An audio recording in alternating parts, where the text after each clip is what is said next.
Anything that talks about our history can expand our soul. The most compelling historical records are those that can provide not just a picture or facts or dates, but a narrative. The anecdotes, the personalities, the events that really make up our history. And you know, when an archive or a museum or any historical record can tell those stories, I think the history comes alive. Archives are the people. It's our stories. It's the stories of the individuals. It's the story of the family. It's the story of the community. You get to a spot in the world where the people know the history, or a country where they know the history. The people from childhood on up, young people, old people, knowing that history makes them proud of their community. The reality here is this is a community full of so many different stories. It's played a role in the history of this country. An online archive allows all those different channels, those different formats to go to a wider audience. The power of images to evoke your emotions, your own memories, is just so much stronger than the written word. Picture's worth 1,000 words. I have always thought that. Then you were able to transpose so many of those thoughts and words onto that picture. A story makes history. It's not recorded, it's often forgotten. It's important that these stories be told and are available for people. And I hope it will allow generation after generation to not only be born here, but to live here, raise their children. That all is tied to them knowing why it happened. History is the answer to those.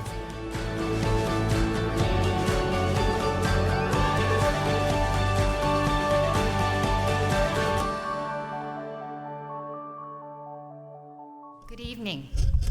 Welcome to the Barrie Historical Archive's Mayor's Seat. We have a very exciting evening planned for you tonight. My name is Michelle Rayo. When I moved to Barrie in the 1980s, CK Chinese food marked the edge of town. The Bay Club was the only high-rise on the water, and I really wanted to live there. And Mulcaster Street made the strangest circle around City Hall. I came to town to work at CKVR Television, which became the new VR, A Channel, and most recently CTV2. In my 15 years as a news reporter and anchor, I was fortunate to tell many stories of our community. This included interviewing many a politician, which may be why I'm here tonight. And Janice Laking, one of my fond memories, once made me chocolate chip cookies at her house. Tonight, we take an important step towards chronicling the history of our city for future generations. The Barrie Historical Archive exists to celebrate and preserve our history and your stories. Its mission is to build, organize, and maintain a free, credible online archive that centralizes Barrie's historical content. But let's welcome our featured guests tonight, beginning with our current sitting mayor, Jeff Lehman.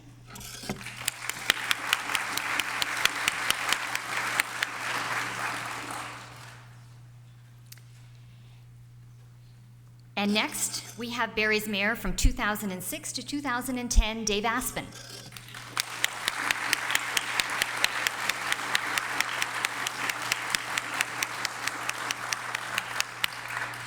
Dave's predecessor was Rob Hamilton, who can't be here with us tonight. But Jim Perry, who served as mayor from 2000 to 2003, is here. Welcome, Jim.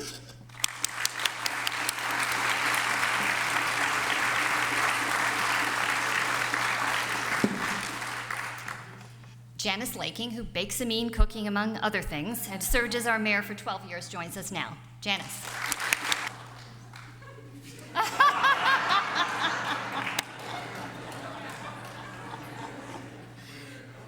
Some things never change, right? Please welcome Ross Archer, who served 11 years as mayor of Barrie. Ross.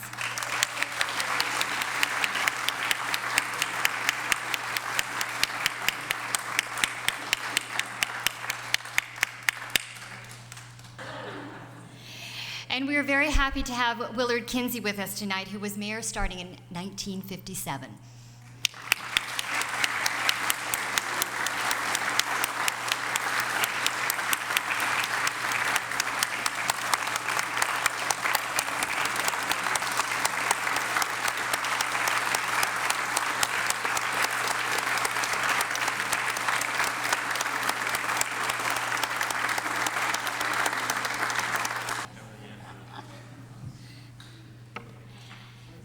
Some of our mayors have passed on, of course. Their family members are here on their behalf tonight, though.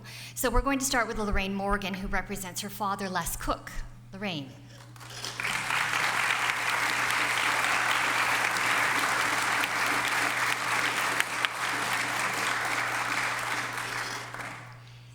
Marla Bentley is here for her father, Mayor Bob Bentley.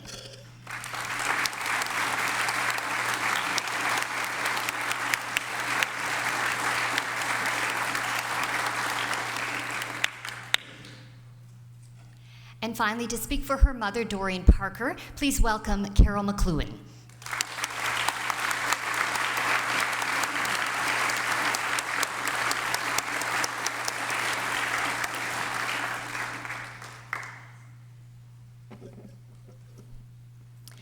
And now it's our opportunity to hear Barrie's history from those so closely connected to it, who played such an important role in shaping it.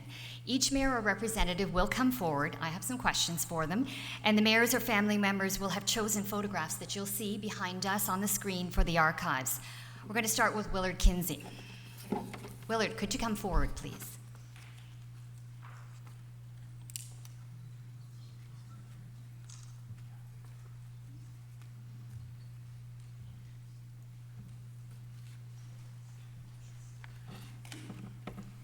He's got notes. We're in trouble. We're in trouble. So on January the 1st, 1959, Barrie became a city while you were mayor. Please tell us what led us to become a city and what that experience was like for you as mayor. It was an epic experience. Leading up to this, I was on Simcoe County Council, and of course, they opposed us becoming a city. But there were many reasons to become a city. I felt that Barrie should have a destiny of its own. And so council decided to hire consultants.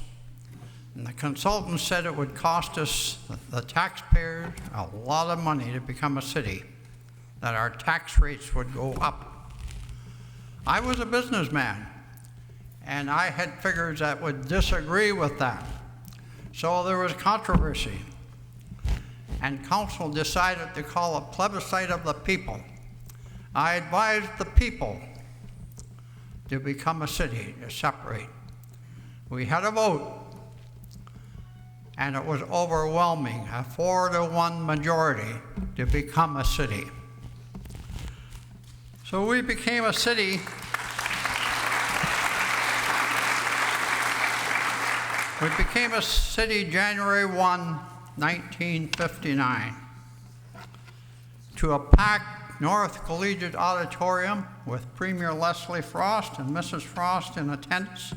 He was Premier of the Province of Ontario.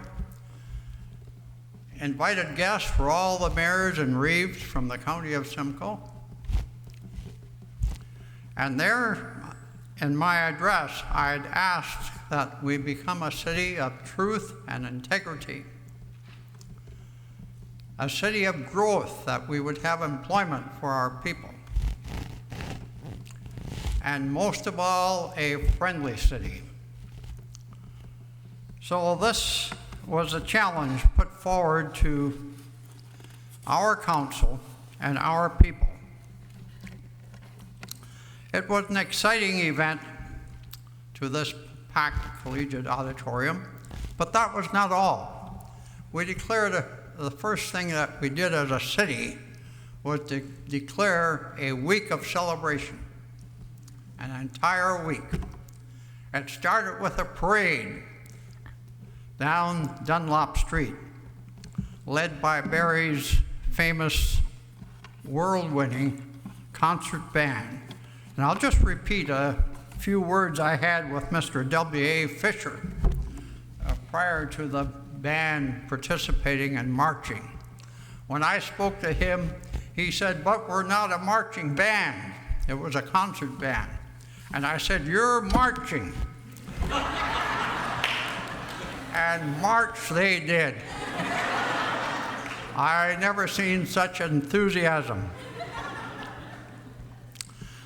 So we had the parade, we had events in the Barrie Arena, we had events at the Central Collegiate Auditorium.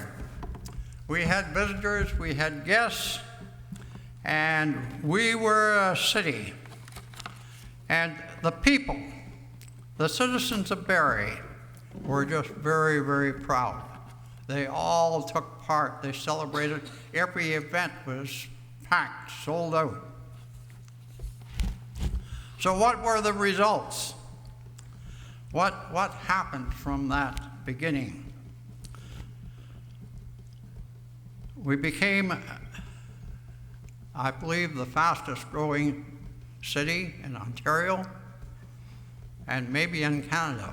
I'm not sure what happens up in the oil fields, but we were certainly the fastest growing city in Ontario.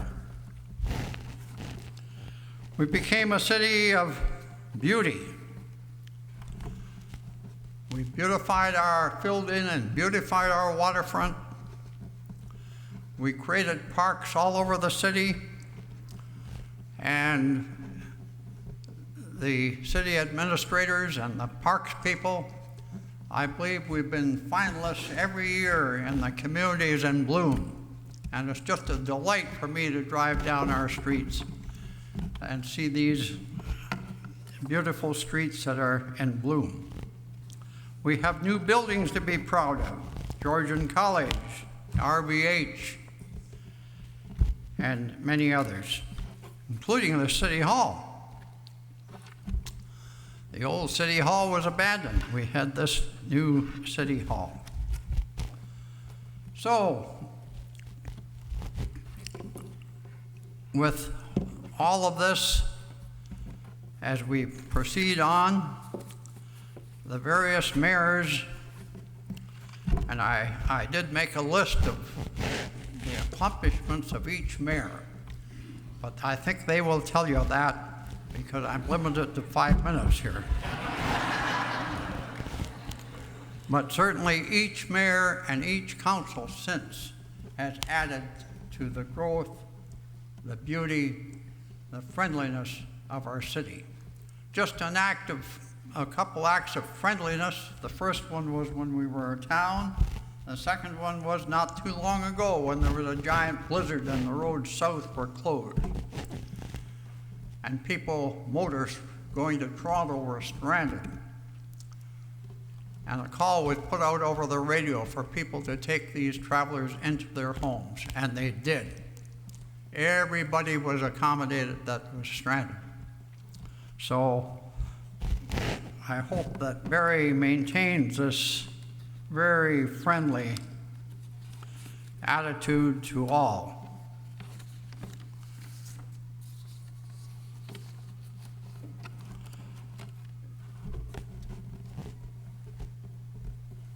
We've had great growth in many ways.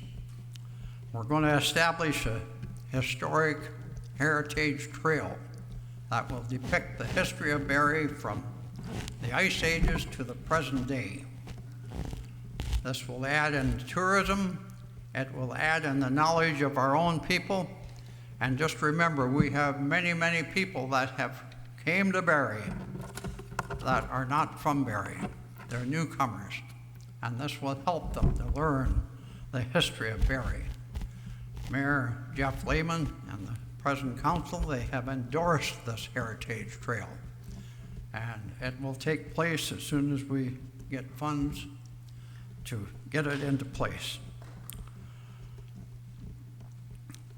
So to all the mayors that preceded me, to all of the administrators, the councilors, employees, and most of all the citizens of Barrie, I say a very sincere thank you to all of you for helping us become a great city, a great community.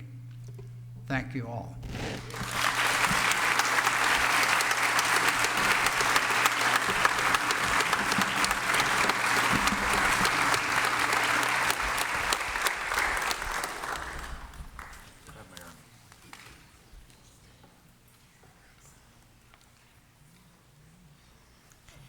Thank you very much, Willard. I want to be like you when I grow up. Marla Bentley joins us now to share some memories of her father, former Mayor Bob Bentley. Marla.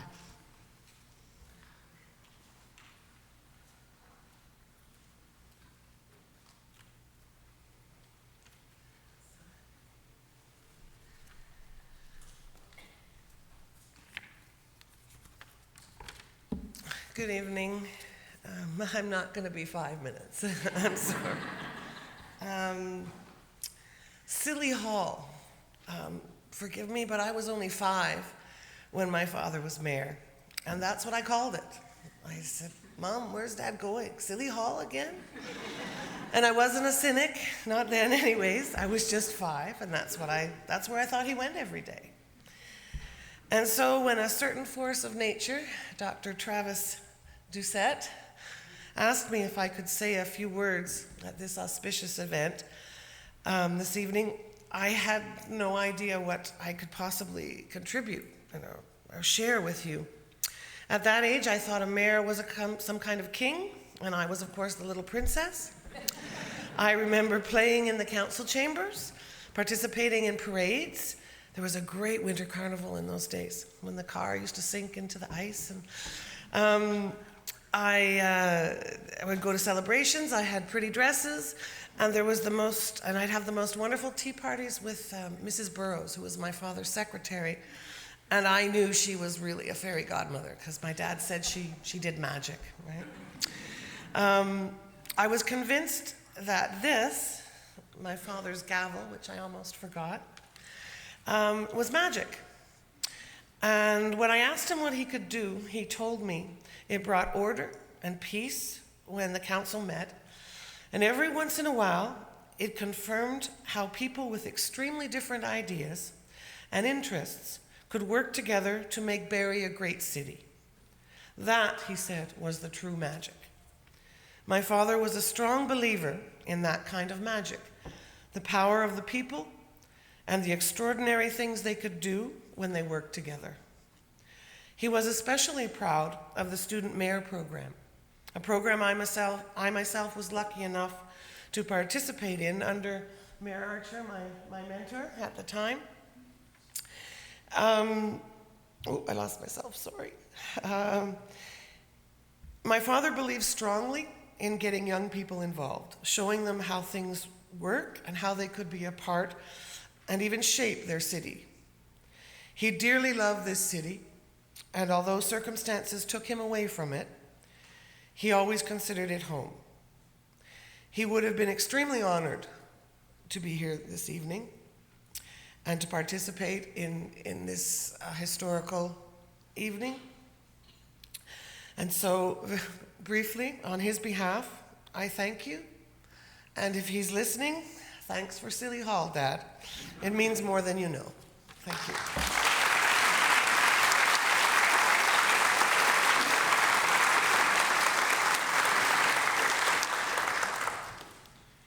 That's a new one, Silly Hall. Has anyone used it before? I'd like to welcome Lorraine Cook now. She's here to speak on behalf of her father, former Mayor Les Cook. Lorraine.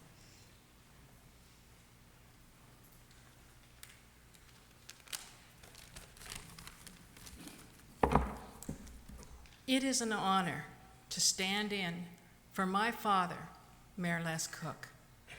Dad entered politics in 1954 as Reeve and later Deputy Reeve. Dad was the mayor of Barrie from 1962 to 1967, 1970 to 1972. Dad loved the winter carnivals. In those days, they were right down on Kempenfelt Bay. Dad worked up north when he was a teenager, so he really got into the log sawing contest. So much so, he would grow a beard for the winter carnival. And when I was 6 years old, I was very concerned about this strange man in our house, and I was very relieved when the winter carnival was over, the beard came off, and Dad was back. The Mayor of the Week program Dad thought was important to have a young student join in the mayor's duties. He thought it was a great confidence builder for the kids. One of the biggest projects Dad would have worked on was developing the Waterfront, which later became Centennial Park.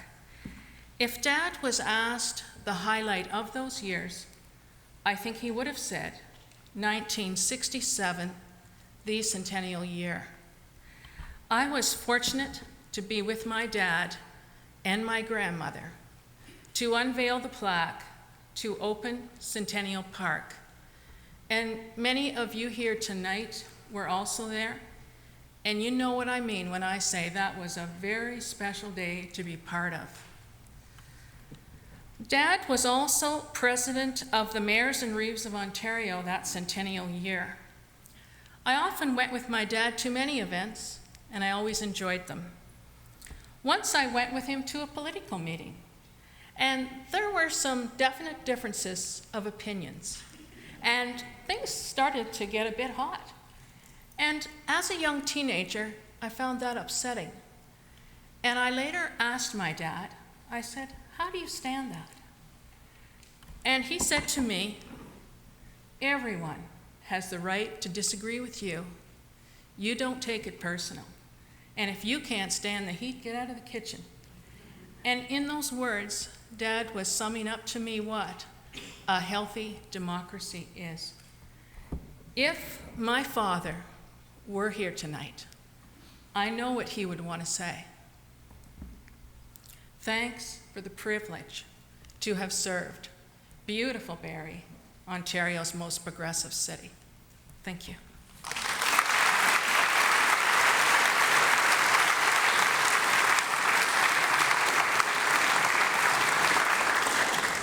Thanks very much, Lorraine. Carol McLuhan joins us now to speak on behalf of her mother, Doreen Parker, who is probably one of the longest-serving politicians Barrie's seen. Good evening, everyone. I'm not the speaker that my mother was, but I'll give it an attempt. Just a little bit of history. My mom was born and raised in Angus, Ontario. She then went on to Barrie District Central Collegiate, and then she moved to, after graduating, she moved to Ajax, where she met my dad, Fred, and they were married in 1944 and moved back to Barrie in 1947. My mom was always, from a very young age, interested in public speaking and civic affairs and wanted to be a politician. But you didn't dare call her a politician. She said, "I'm not a politician."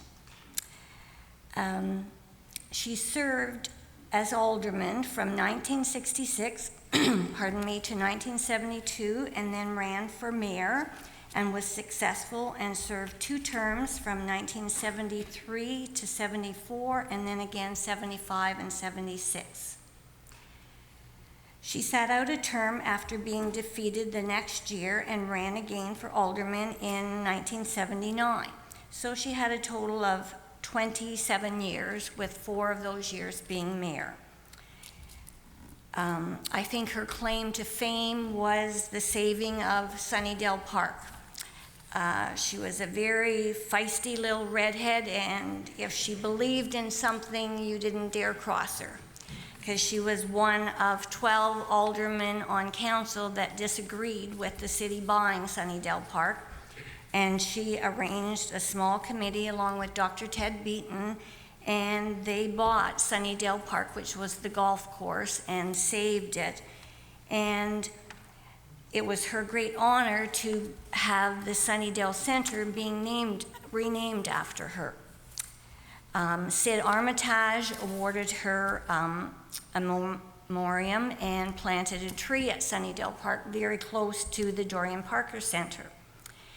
In 1977, she was awarded the Queen's Silver Jubilee Medal for her community and council work, and then by the Rotarian Club of Barrie, she was awarded the Paul Harris Memorial Fellowship Award. On a more personal note, she was gran to 4 grandchildren. She loved to play cards, and she taught both my children how to play euchre, and we would have quite the family events with euchre tournaments. And then later on in life, when she moved to the Oddfellows apartments, she would go with her girlfriends and play euchre with them and bid euchre, and that was something she enjoyed. Another passion of hers was to play softball, and she played softball center field for many years. And then when she retired from softball, she announced the men's league ball games at Queen's Park. So I have very fond memories of going to Queen's Park quite often with my father. I think if my mom was here, she would be very honored to be part of this historical society and share all her memories with you. Thank you very much.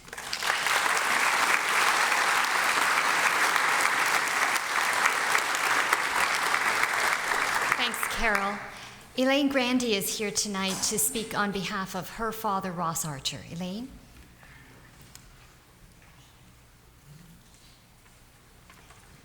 Good evening.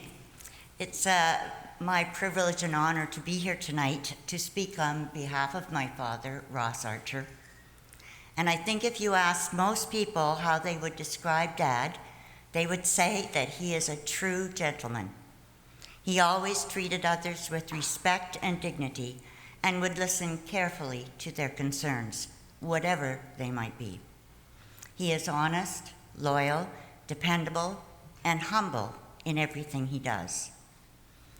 Dad loved the City of Barrie, and as a result, he held office uninterrupted for 44 years as alderman, mayor, and chairman of Barrie Public Utilities and Barrie Hydro Holdings until he retired completely in December of 2014, which I feel was a real accomplishment.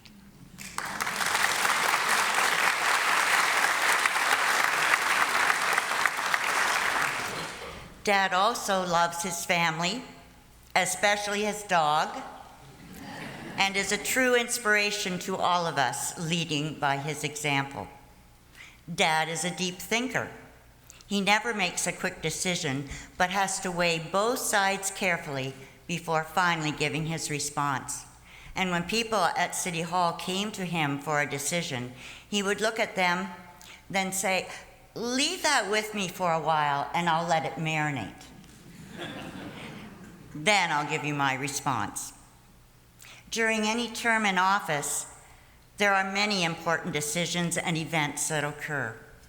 For Dad as mayor, these included the long drawn-out annexation of Innisfil land that allowed Barrie to grow and expand into the south end and has become a thriving area of the city.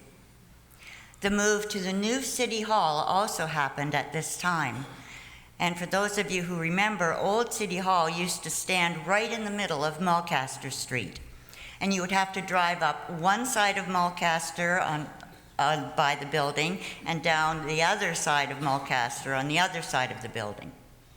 The building was old and in need of a lot of repairs, so they built this beautiful building instead. The architect decided to footprint the outline of the old City Hall, so the arch was constructed that spanned Mulcaster. Once it was built, Arch Brown began calling it Archer's Arch, and I think it has a nice ring to it. At that time, Lakeshore Road was also expanded from Bayfield to Mulcaster Street and from Tiffin Street to Manette's Point. I admire Council's foresight, allowing the community unrestricted access to our beautiful waterfront and parks and the many events held there. The most tragic and devastating event also occurred during Dad's time as mayor. On May 31st, 1985, a tornado hit Barrie. Chief McAllister of the Barrie Fire Station came and picked up Dad and my brother that evening to inspect the damage. And the next day, the media took Dad up in a helicopter to survey the damage from above. He was overwhelmed with the destruction, the loss of life, and remained at the emergency mobile command post to help as best he could. As he toured the area, he talked to people, listened to their concerns and the loss they incurred, and felt he wished he could do more. Dad didn't talk about it a lot, although we knew it affected him deeply. One of the happier stories he did tell, however, was about a lady who had left her diamond ring on the kitchen counter. When they emerged afterward, even though most of her house was gone, to her surprise, there sat the ring, still on the counter. So many people lost so much that day, and it left a mark on our beautiful city. And even though it was rebuilt, we will never forget. Dad has lived in Barrie his entire life and opened his own refrigeration and air conditioning business in 1971.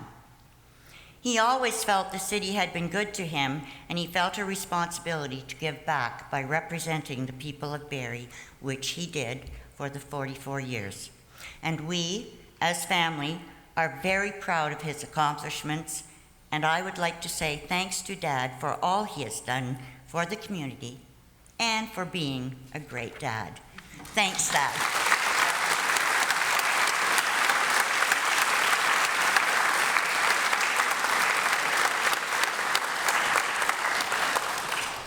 Thanks very much, Elaine. This is beautiful.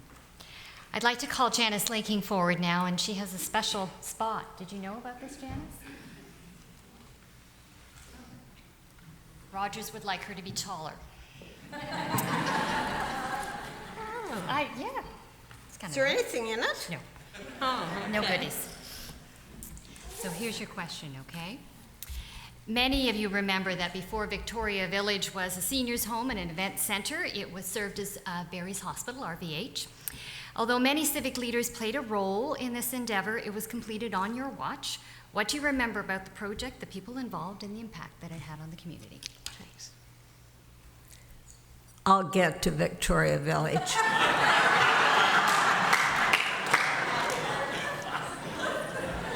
First of all, your history lesson. I think that I'm the only mayor, present or past, although there is an opportunity in this room for other people to become. My father was the mayor of the City of Barrie. So I'm a second generation mayor. So I see a number of potential second generation mayors here tonight.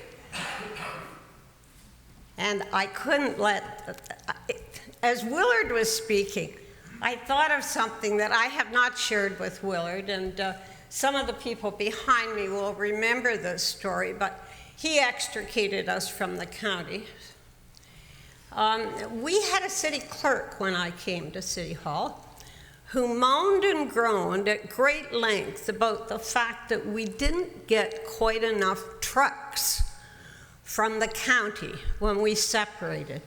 And Val will remember this happening. Nobody ever mentioned the county forests. Now, every time the county needs $1 million to give to the hospital or to do something else on their agenda, they sell a forest for $1 million or $2 million or $3 million, one right in the city of Barrie that, anyway, back to Vic Village. Whenever good things get accomplished, it's with the help of good people. I don't usually use stuff like this, but 5 minutes is pretty fast. And I was fortunate that I was able to attract many special people to help make things happen. 5 minutes doesn't give me time to list all those people, but I will drop a few names that represent scores of others. One of the first new committees that I set up in '88 was a long-term care committee, and this is close to home for many of us. As a rapidly growing and aging city, we were desperately short of long-term care beds. The beds were allocated by the province since there are funds available for the partial operating cost of those beds, and we needed them badly. Our residents would often have to go to Penetang, Collingwood, Beaton, Aurelia. I mean, there's no public transportation to Beaton. It's a very nice community, but it's not nice if your husband's in Beaton and you're in Barrie. And my mother, at the age of 95, was driving her friends out to this place that didn't have any transportation. It's not what other family members need. I inserted myself into the County Homes with the Age Committee to learn all I could about the process. The city contributed to the county beds, but had no representation of that committee until I asked to be added. I met people who were going to help me accomplish acquiring those beds. That was the really important thing that gave me. Our committee had council representatives, county representatives, John Brown, Bob Morton, who was the administrator of the Penetang home at the time, Central Church Minister Colin MacDonald, Alberta Slesser, a recently retired discharge planner from the RBH. The first positive thing that happened was Mr. Smith from Aurelia and the Jourdain family came into my office one day to tell me that they had beds. And these beds were in homes that were not supported by the province at that time, so they had to do something about it. And they were looking for land. Perfect. I took them up to the planning department to get help, found there was a school site owned by the city next to a park on Lillian Street that the school board no longer wanted. They had built West Bayfield School further. School board doesn't always do the right things, do they, Mr. Brooker? Perfect. It was zoned institutional. And the sale of the property to the Jourdains produced Woods Park, a long-term care and retirement home. And it introduced me to Paul Jourdain, who was an invaluable resource for our application for additional beds. Then RVH built a new hospital and had their Ross Street property for sale. The city bought it for $1. Don't get excited, though. That was not a gift. RVH already knew that the cost to demolish and dispose of the building and to remediate the considerable environmental problems they had caused would cost more than the property was worth. We cleaned up the land, had the drawings done for the new building, which would use most of the existing structure, and an addition for the long-term care. Then people like Alderman Ann Black and Reg Driscoll went to work marketing and fundraising. Reg Driscoll, the owner of All Barrie and other Barrie companies, and his wife gave the city almost 2 years of volunteer time that was invaluable. We planned for life lease apartments at the front of the building. This gave us cash in hand to proceed. The city offered to use 1/3 of the commercial space for recreation programming that would benefit seniors, and that included a wood shop and other meeting rooms and public space. The city withdrew their programs a few years ago, but were helpful when we needed them, and now Vic Village has extra room for special things to happen.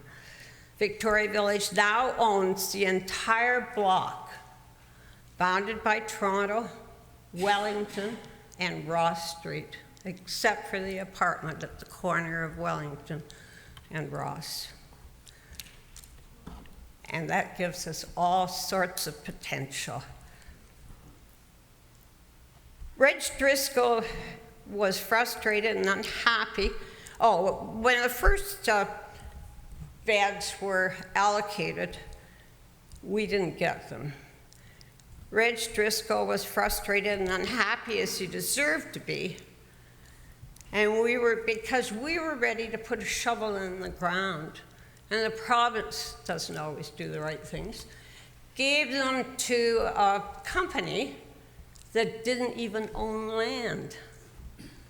However, we got more long-term care beds, and those are the ones out in Esser Road now.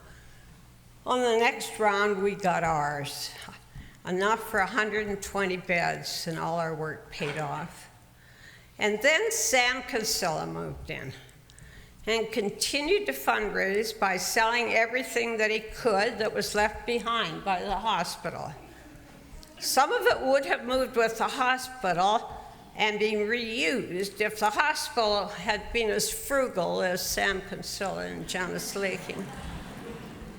However, some of the toilets and the sinks and other things that Sam lined up along Ross Street and got money for, the gurneys, well used by people like Jack Nixon, who paid big money for them. I'm no longer on the board of Vic Village, so don't have the most recent news, except to keep my eye on the board members and know that we have good people making decisions for the future. Rob Warman, who was on council with me when all this started, continued to sit on the board for some time after I left and provided some continuity for those people. Vic Village is now financially viable, has their commercial space occupied with a drugstore, cafeteria, and other senior-related services, and has the potential for further growth. Across the city from our downtown Queen's Park and close to the core of the city. And on a rather personal note, And now on a rather personal note, John Sisson, who was a city staff member who worked with me through the vision and the building, and my council was wonderful. I had support from council, but staff was a little bit edgy about whether they were getting into an area that they didn't really think they knew very much about and might cost them money. However, John Sisson represented the city well and worked hard with me. He stopped at my house a couple of weeks ago, gave me a big hug, and said, "Thank you for Vic Village, Janice. My mother has now moved in." And I have been up to visit Mark Sisson a couple of times in the past week. And there she is in a beautiful room overlooking Queen's Park and the bay.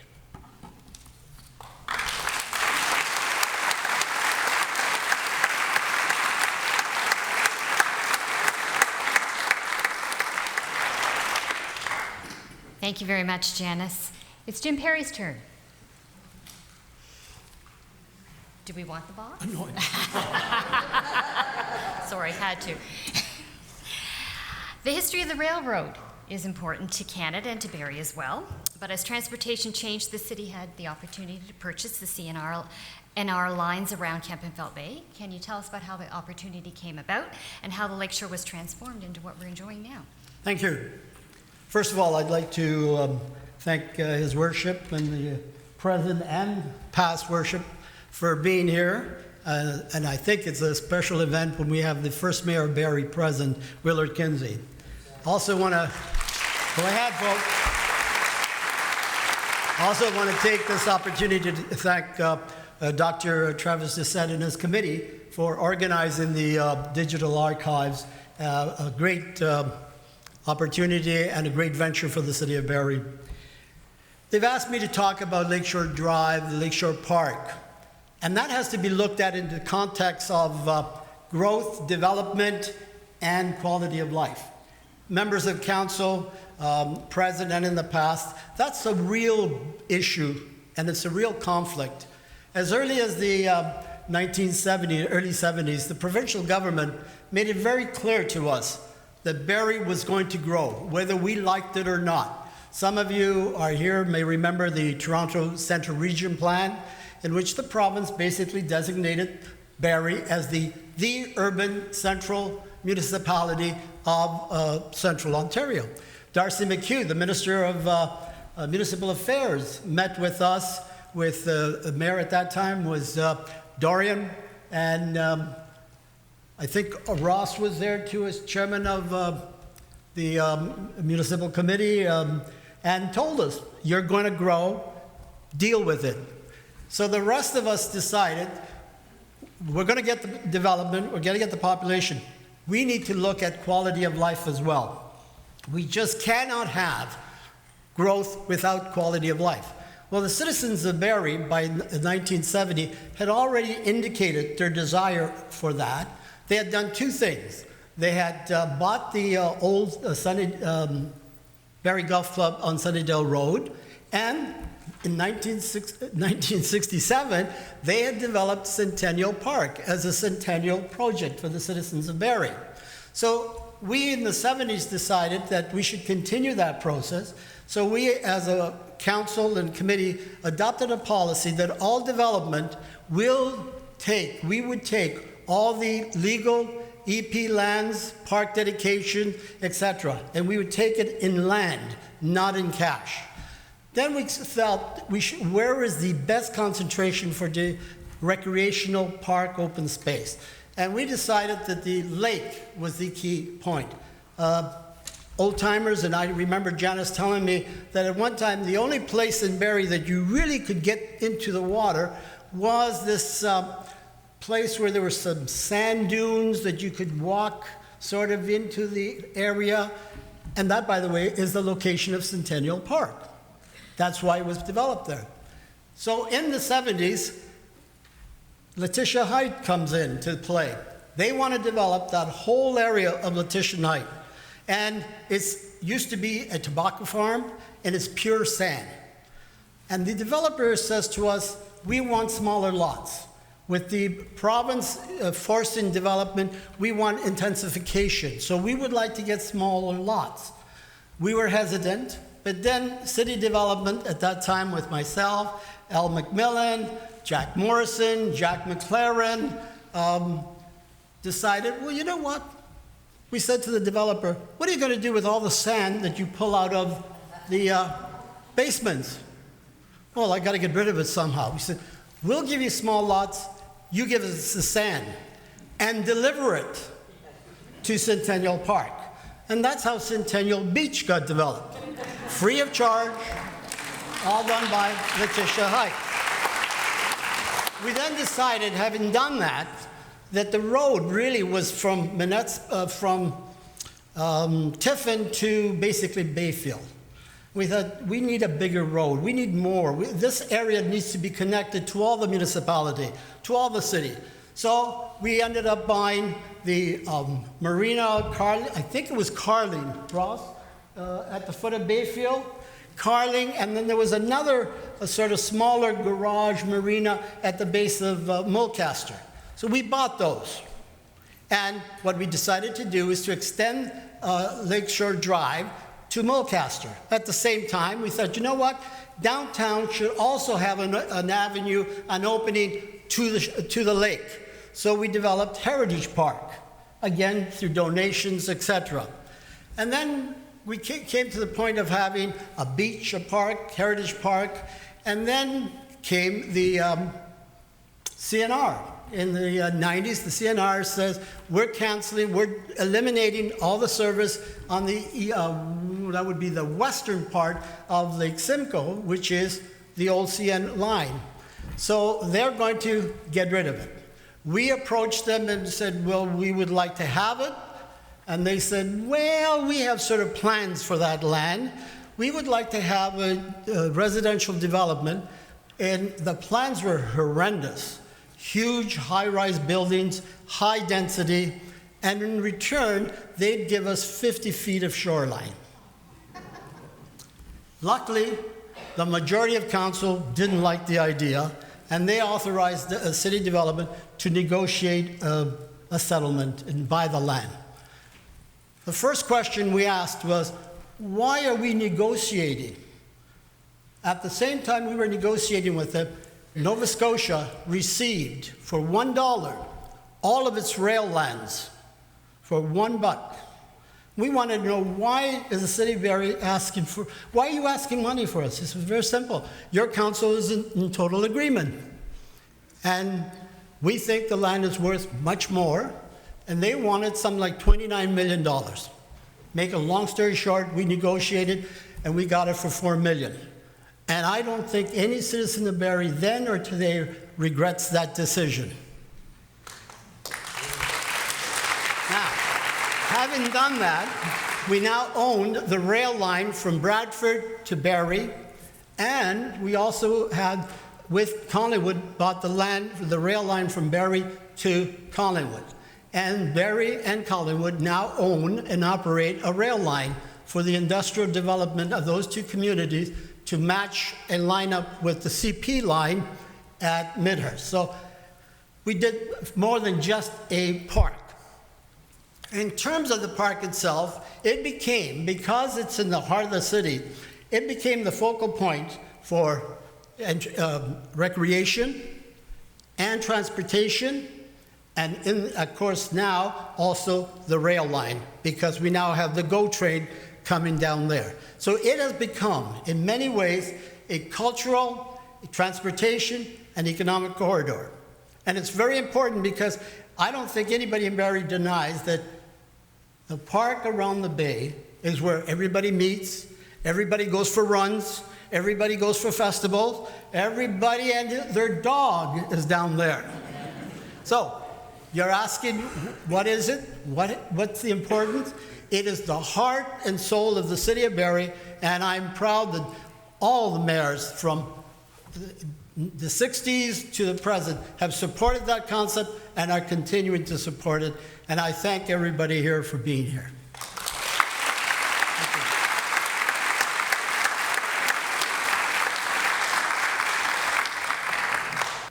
So Dave, Mr. Aspen, with your background in policing, it stands to reason that you'd see a need for a strong connection with the military.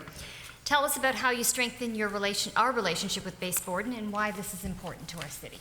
Thanks, Michelle. I'll provide you a little window. A lot of Canadians pay their respects one day a year, November 11th. But citizens often forget the rest of the year that the freedom enjoyed every day was through the sacrifices paid by so many. Soldiers, sailors, Air Force personnel, and members of the Merchant Navy gave the gift that we have today. I was not raised on a military base, but my father served in the Canadian Army during World War II, and my mother was in the Royal Air Force. Apparently, that's how I came about. As a former Sea Cadet, I later joined the Canadian Forces as a reservist, followed by a career in policing. And what was not mentioned tonight, there's another ex-serviceman sitting behind me, is Ross Archer. One not only develops a tie and a respect for the military, but you learn at a young age the importance of a military base to Canada and the community. Barrie is one of the luckiest cities, not only having a base within 15 minutes, but CFB Borden is Canada's largest military school training facility. This year, CFB Borden is celebrating its 100th anniversary, which actually was built by the Grange-Suckle Foresters. Originally established in 1916, Base Borden has been an important partner in the community. With a base staff of approximately 4,000 that instruct an average of 17,000 military personnel to go through Camp Borden every year, ranging from 2-week course to 4 weeks or longer. People don't stop to realize that every day CFB Borden plays a part in the life and success of Barrie and Barrie business. Military personnel are the consumers that purchase food, clothing, hardware, children's needs, fuel, automobiles, furniture, appliances, and homes. And many of you may own those businesses. Every item that you purchase for yourself or your family, they do, contributing thousands of dollars to the local economy every year, every day. Then add the operating budget of CFB Borden, approximately $400 million a year. That is directed to the base operations. Most of it is to the suppliers in the community.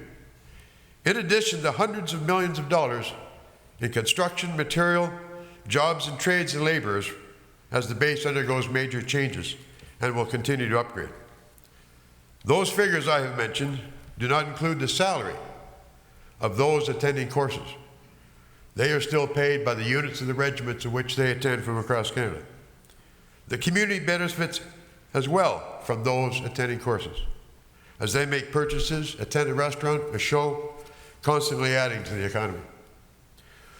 Base Borden is extremely active within Barrie and the surrounding area as well, each year making significant contributions to United Way, MASH Day, Dragon Boats, Military Police Ride, and the RVH, just to name a few.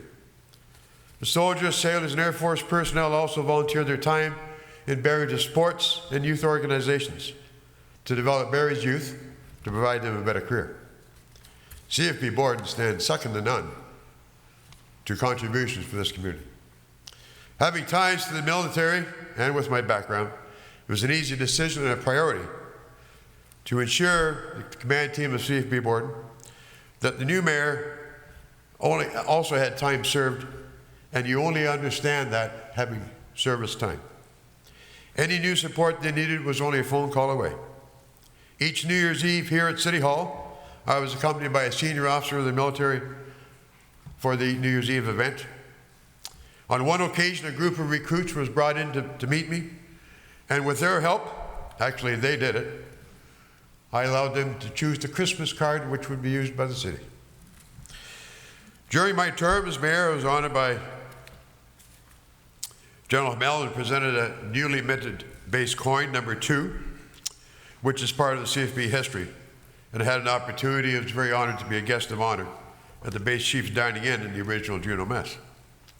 Very strong friendships were formed, and some of them still today, serving or have two retired base commanders. We're very, very close friends. In support of the sailors and soldiers, I continue to support them. I sponsor 3 awards in the military, one for the Grand Circle Foresters Top Soldier, Most Improved Recruit Royal Canadian Navy Training Division in Valcartier, Quebec, and the Top Soldier of the Year for the Canadian Warship NCSM HMCS Ville, Quebec, which some of you may know was in Toronto last week.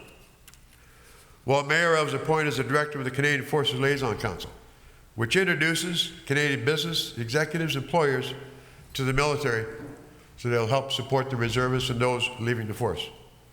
The CFLC is the only civilian organization in the chain of command of the Canadian Forces, which is comprised of those that have served and continue to serve as I do today.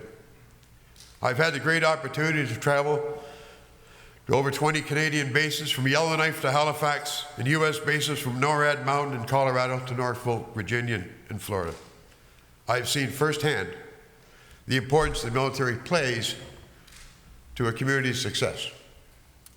I've also visited bases that have been affected by either downsizing or closing or retasking. Summerside PEI, Cornwallis, Nova Scotia, are perfect examples of what no community in Canada wants to see. Or the downsizing and different tasking such as Rome, New York, which was a major base just bordering Cornwall area. There is an old story in which I'll share with you. There was a community in Canada, businesses that did not appreciate the military. Many years ago, you received your pay in a little brown envelope, long before credit cards, debit cards. Well, one payday, everyone received cash in $2 bills. Every person on that base received their pay in an envelope, $2 bills. For those that are old enough to still remember when we had $2 bills. After receiving their pay, they went to town, buying their groceries, clothing, attending restaurants and entertainment. Well, by Monday and Tuesday, all the businesses realized they had hundreds and hundreds of $2 bills. It was then, and only then, they realized how important the military base was to their business success. So I'll borrow a line from Sean Connery's movie The Untouchables in regards to military support. Here endeth the lesson.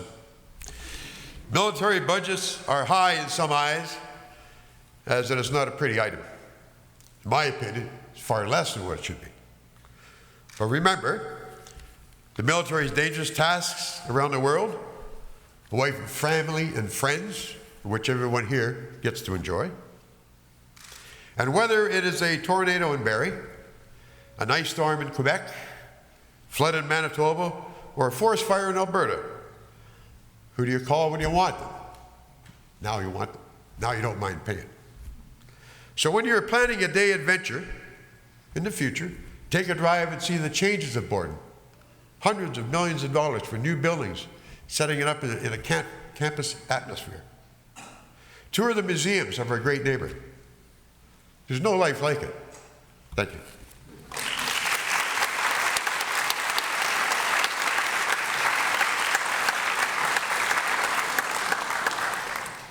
And last but not least, our current sitting mayor, Jeff Lehman. Jeff, you get the easy one, I think. Why is it important for our residents to know, share, and celebrate the history of Barrie? And how will the Barrie Historical Archives help in this way? Well, thank you very much, and like a good politician, I'll answer that question, but it's going to take me a minute. First of all, I want to say this. I'm actually a bit concerned standing here. I've been listening to our former mayors and realizing that if any of them plan a comeback, I'm in real trouble in the next election. And listening to the stories of the legacies, I've actually always thought it should be called the Archer de Triomphe. The other thing I wanted to do at the start tonight is recognize that, and many of my colleagues did already, we mayors are on display tonight, but we're but one member of a city council, and it is council collectively that make the decisions that shape our city and that have shaped our city. And there are many former and current sitting members of council here tonight. I'm not going to try and name you all because I'm going to miss somebody. But I would like all of you to join with me in thanking all of the current former councillors for their service to the City of Barrie.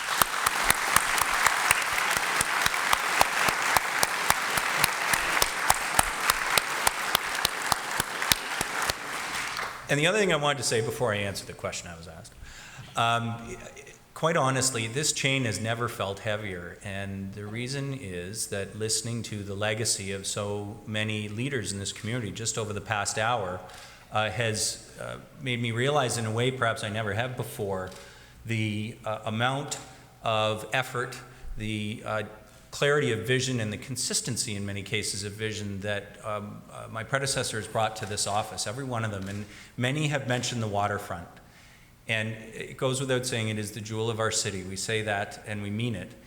And I think it's interesting that as we sit here tonight, they're probably not working at the moment because it's dark, but we are in the midst of expanding that park by 7 more acres to create, so on Canada's 150th birthday next year, we're going to have an even larger waterfront park. And if you go through the history of the city from those who first had the concept to do this, who first championed it, Willard and the others in the day, right through the mayors and councils to today, the clarity of vision and the commitment to keep to that vision has been absolutely consistent regardless of background or ideology or approach, and we're all the richer for it. And I thank them all for that legacy that we're able to try and continue today. Okay, to the question I was asked. A city, the motto of this city, the people are the city. A city is its people's stories.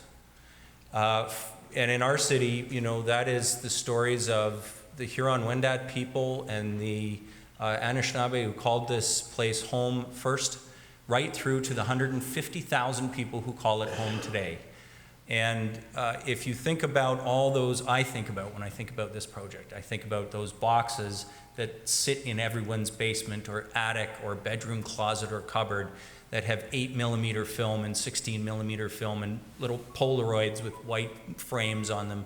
All those family photos, all that footage that are the 150,000 people's history and what's been handed down to them from people over the course of the history of the city. That is what's so unique about the Barrie Historical Archive and what the technology enables them to do what they're doing already, which is to take all of that history that sits in those closets and cupboards and basement boxes and add it to the historical record for our community to allow us to share those stories with each other. And whether it is the darker days in our city's history or the days when we've really celebrated what this community is all about, the footage and the pictures allow us to have that identity, that history in a continual record and in a way that we've never had before. It's so unique, this project. It's a Facebook group that became an organization, that's become a website, that's become a movement, and an online effort to tell our story as a community. And it is your story. It is our story. It is your story that the archive is doing. And to me, the most incredible thing that this came out of a group of people with a nostalgia group on Facebook who wanted to allow people to share class pictures and historical photos, and started to realize just what an incredibly rich resource that was. Why is it important? So that we don't repeat the mistakes of the past, so that we remember the successes, so that we can build on those successes and understand the legacy. And by telling those stories, those 150,000 and more stories, enrich our own knowledge and our own belief in the community that we love. It is a labor of love for all these volunteers, and I cannot say enough about a group of individuals who came together and said that this is important. It's not just important that it live on in Facebook, but that it be organized and it be maintained for the future. And I can only stand here and say in conclusion how much, as mayor, it makes me proud that so many people in this community have already contributed and will contribute, and especially that there was this group of organizers who had the vision to put this project together. Would you join with me in thanking the Barrie Historical Archive?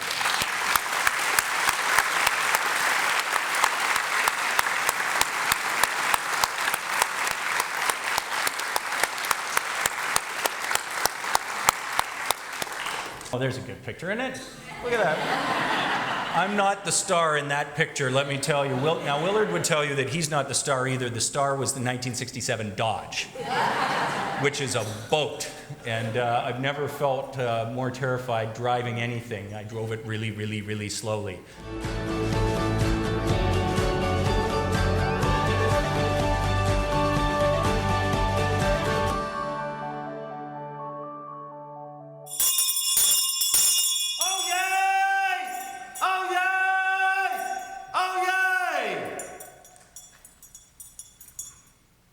Your worship, Nelly, honoured guests, ladies and gentlemen, as official town crier for the City of Barrie, I bring news of the greatest importance for today. This 21st day of September 2016, we are here to witness history in the making. Yes, indeed, be it known that today we celebrate the official opening of the Barrie Historical Archive, an amazingly interesting online public service. By attending this special Mayor's Seat gathering here in City Hall today, you are joining us to celebrate the instigation of a wonderful, well-orchestrated, free, I'll say that again, free, researchable online archive of photos, videos, news articles, and more. Everything you ever wanted to know about Barrie's history, but were afraid to ask. This archive has been defined and designed to identify our city, and anyone who has joined me on one of my free historical walk-in tours around the city will tell you that our city has a very colourful history. From the very first settlers, some being marvellous heroes and heroines, to others of more dubious character. When I came to Barrie 21 years ago, I discovered present-day heroes.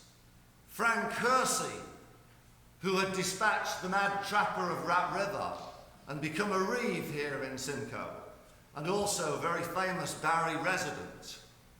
He was a hero indeed, and also one of today's heroines now, our wonderful Donna Douglas.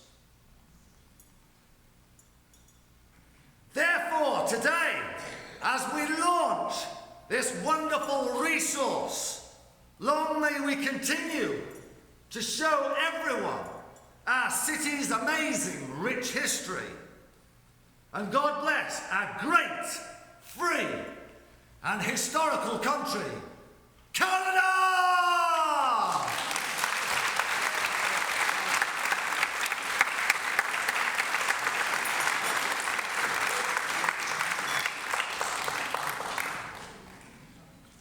Thank you, sir.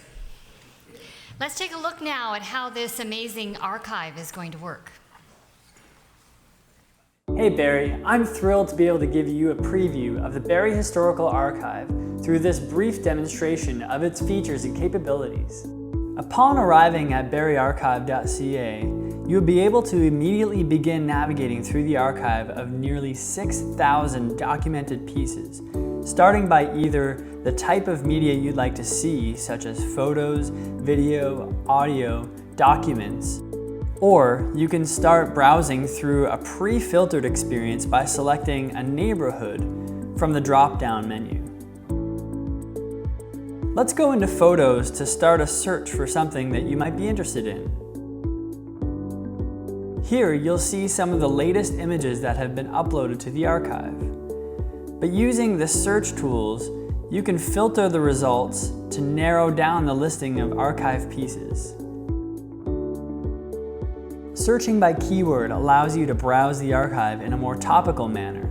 For instance, maybe you want to type in tornado to see the photos and slides that we have in the archive of the tornado that devastated areas of Barrie in May 1985.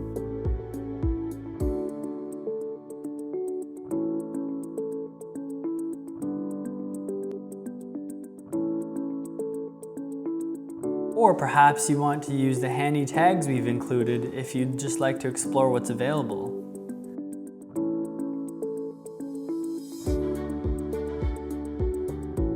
Let's see if we can find aerial photos of the Allendale Rail Yard. It looks like there's 2 here available. The more filters you add, the more narrow your results will be.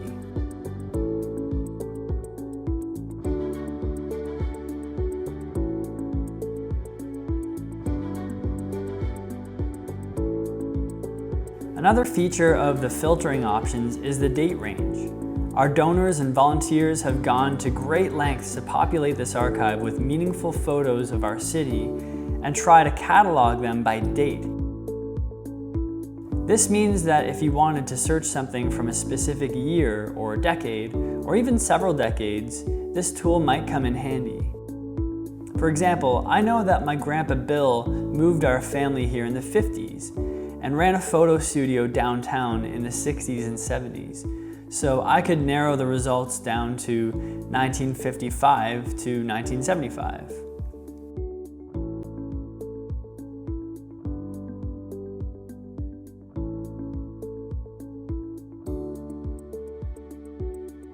I can see that this resulted in a photo of my grandpa here. But if I wanted to add Steingard as a keyword, I can also see his downtown photography studio. You can use the magnifying glass to see photos in a bit of a slideshow. Or you can go to the photo's own page and be able to share it online or add a comment.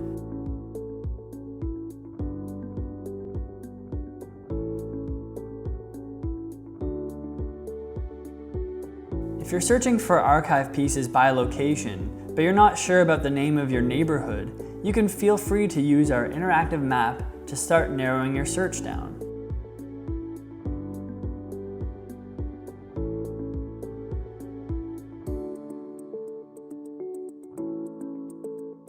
Let's watch a video from downtown.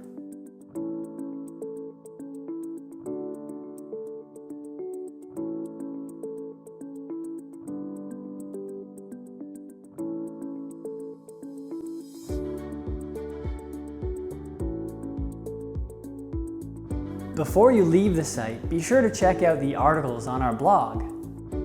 We're frequently adding great news stories, showcasing material, and would love for you to add your thoughts in the comments area. Thanks for watching my demonstration. Enjoy your time exploring the Barrie Historical Archive.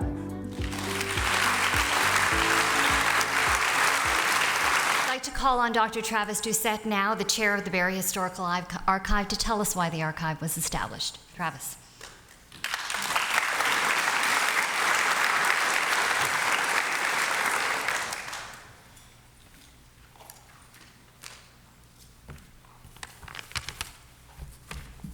Today is a day unlike any other in our city's history. Barrie is over 170 years old and has never had a museum exclusively dedicated to the city, let alone one that's both free and online, until today. Are you excited?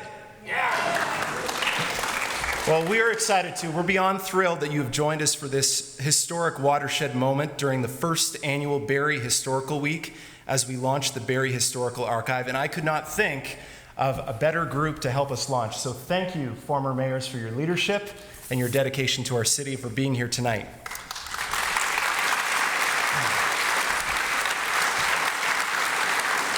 You know, it's no surprise that Barrie would establish an online museum, unlike anything else in this region. We are the diamond jewel of Ontario and have long been known as Ontario's most progressive city, which, by the way, Willard coined that phrase, Ontario's most progressive city. 6,200. That's the incredible number of historical images, videos, documents contained in this project. That's 6,200 items researched, scanned, labeled, uploaded, and organized. What's amazing about this is that the content of the archive has been 100% community sourced from private family collections. Much of it has never been published before. And it's been a sprint.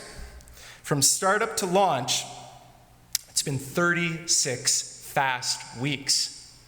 Faster than the Ontario government could do. I want you to know that there was no impetus for this project from outside sources. We weren't paid exorbitant amounts of money to, hey, why don't you build the city a municipal museum?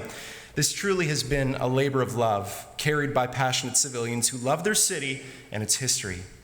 So that begs the question, why would somebody do this? Why would a team put this together? And why does Barrie need an online archive? And I'd like to just take a few quick moments right now to explain why, with 3 reasons. Number 1, history is our identity. To know where we're going, we must know where we have come from, if for anything, to avoid making some of the mistakes that we have made in the past. Our identity as a city is derived from our history. The past we've forged, the obstacles we've overcome, and even the struggles that we have faced, all are told through our history. Without revisiting from them from time to time, we run the risk of spinning our wheels and failing to be Ontario's most progressive city. Number 2, times have changed. Some people argue that history has become irrelevant. Now, part of that argument holds ground as the way that we present and communicate history has often failed to change with the times. With the technological revolution and the advent of the internet, we now have a global platform to communicate our history. And in a world driven and often dictated by the media, it's never been easier to share our history with the world. And listen, Barrie has stories we're sharing. Launching with over 6,000 historical photos, films, and documents, the Barrie Historical Archive is a museum that's in the technological language of the people. Always open, always free for anyone to access anytime, from anywhere, from not only the comfort of their own home, but also from the comfort of your own phone. We wanted to build an online museum that is truly accessible to all people. Some folks have social anxiety. Some folks don't have the time to visit a conventional museum. Some are shut in. Some are the elderly that cannot get out. Some are those with disabilities who simply cannot afford to go to a museum. We built the Barrie Historical Archive for them. Barrie's mantra has long been, the people are the city, and the Barrie Historical Archive is truly a museum for the people of Barrie. In fact, our mantra is, our history, your story. And our heart is to build an online museum that not only tells the stories of all peoples and groups in our community, but to equally make it accessible to all as well. And finally, the third thing, history builds community. The power of nostalgia has the ability to resurrect memories that have been sleeping in the dormant corners of our mind. Whether it be how we bounced back from the 1985 tornado, built up and preserved our waterfront, or defied all odds by being one of the first Ontario municipalities to elect female mayors during a time when women in civic leadership was not widely embraced. Celebrating these historic accomplishments builds community and civic pride in our city. As you know, we are an incorporated nonprofit, 100% community sourced and funded, and I wanted to share with you some of the exciting ways you can get involved to help support and build and maintain the strength of the Barrie Historical Archive. Let's watch a video and learn how. Hey, it's Travis from the Barrie Historical Archive. You know, I'm so excited about this project. Barrie is more than 170 years old, and for the first time, Barrie now has its own museum. An online archive that's in the language of the people, that is free, that can be accessed anywhere from anybody at any time. One of the ways that we've been able to do this is through the generosity of the community. This project is 100% completely community funded. In addition to that, it's completely community sourced. What does that mean? It means that all the pictures, documents, and film that you see on the archive have come out of families' private collections. Many of them have never been published before. One of the ways that you can help keep the archive strong is by donating your materials to be included in the archive. We don't want to keep them, we just want to scan them and include them in the archive. Another way that you can help is by giving a financial contribution to keep the archive strong so that our history and your story can be preserved for many years to come. I want to encourage you to go to barriearchive.ca and find a way for you to get involved. We're so excited that Barrie finally has its own museum, and we're so excited that we have the privilege and opportunity to preserve our history and to tell your story.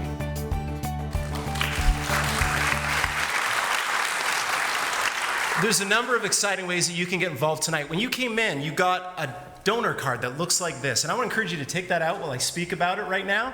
And we want to have every single person fill out the front of that because we want your contact information so that we can inform you about some of the exciting events that we'll be doing as an organization moving forward. So the front side, you definitely want to make sure that you fill out, and there are multiple jars downstairs where you can just fill that out and clock that in. On the back, if you want to keep the Barrie Historical Archive strong and contribute to our ongoing needs, I want to encourage you to fill out the back, and there's an opportunity for you to give a one-time gift or a recurring gift, and that's your opportunity to join with us and to preserve the history of Barrie. One of the neat things that we did in 36 weeks is that we raised the $20,000 that was needed to do this launch, and we were so thrilled about that. Our budget for next year is double that, $40,000. So we're looking and we're appealing to the community to help us with that. There's a lot of different needs that we have, and you can go online to learn what those specific needs are, but some of them are really practical. One of the practical needs that we have is that we need a nice high-quality lavalier lapel mic so that when we make videos like the ones you've seen tonight, that we can capture the audio. The cost of that's about $800. So there's technological needs that we have that are ongoing that perhaps you or your business might be able to help us with. So I want to encourage you to take a look and consider filling out that card, at least for your information, and if you are able and wanting to, for the donation part on the back. Secondly, as it was mentioned in the video, we are always looking for more content, and you might find that, oh, we have to get that nasty little, there we go.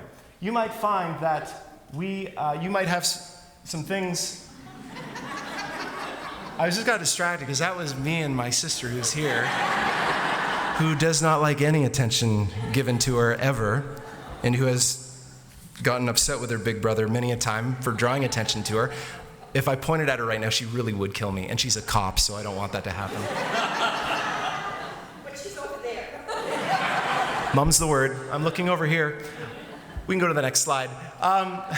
You might have some of these objects around home. You might have photos, slides, negatives. You might recognize some of that old technology. Anything that is exterior of Barrie or even interior, we're looking to borrow. We don't want to keep it. We just want to borrow it. We want to scan it. We want to transfer it. And we want to include it in the Barrie Historical Archive. So perhaps you can't give financially tonight, but maybe you do have some historical content. And I would encourage any of those who do. Casey, just give a wave right now. Casey's going to be at our information table, and she will be set up where you can fill an online form on what stuff you may have, and that'll get the process rolling so we can reach out to you at a later time. The other way, of course, is you can give online. We have our website set up with that magical yellow button, donate, and we encourage you to check that out and to donate online. And we do accept PayPal and credit card and firstborn children. I mean, you get the idea. Another way that you can contribute is that there's a lot of fundraising activities happening in the reception that's just about to start downstairs. And one of them includes a photo booth with all the former ex-mayors. And they have all agreed to be a part of this, and I would encourage you, it's free to have your photo taken. We're asking if you would be willing to give a small donation to help cover the cost of that. But to jump on in, that's going to be happening only for the first 20 minutes of the reception. But this is your opportunity to get a historic picture with all the former mayors and current mayor at the same time. So I would encourage you to have that done and get your professional picture taken. And then finally, we're also going to have some historical prints on sale. So if you would like to purchase some historical prints, we have some small prints that are available for $30 and some large ones that are available for $60. If you didn't bring cash, no problem. We got it set up to take your credit card. You can go to the registration booth for that, and we can help you with that. From the bottom of my heart, thank you so much for being here.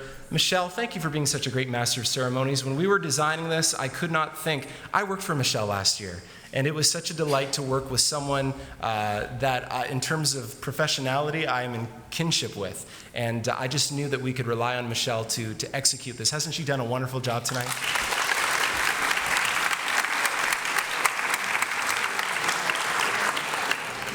So Travis provided my script, and then he just stole half of it. So bear with me here. We do have a great reception planned for you, but first we'd like to sincerely thank the mayors for sharing their time with us tonight. They have that other job to do, being in the photo booth, and so we're going to let them leave now. Let's maybe usher them out with some applause.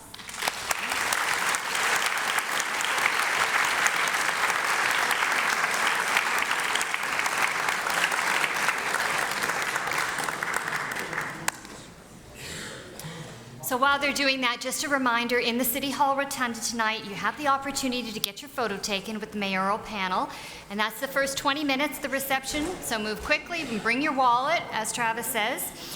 Also, there's a chance to test out the archives at the computer station, and you can view some vintage videos. And you can also get some more information about the Barrie Historical Archive. They're available to speak at schools and special events, so that might be something that might be of interest to you. It sounds like Casey's the one with the information, so ask her. On behalf of the Barrie Historical Archive, thank you sincerely for coming tonight, and thank you for being such a wonderful audience, and I wish you a great evening. Good night.